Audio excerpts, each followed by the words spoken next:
They say the holy water's watered down, and this town's lost its faith.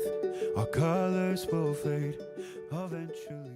Ano nga ba ang wika? Running out, Para sa akin, day after ang mapayapang lipunan ng isang pamayanan na pantay-pantay ang lahat.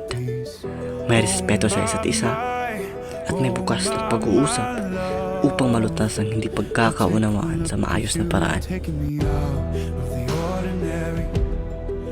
Mahalaga rin dito ang paggamit ng wika.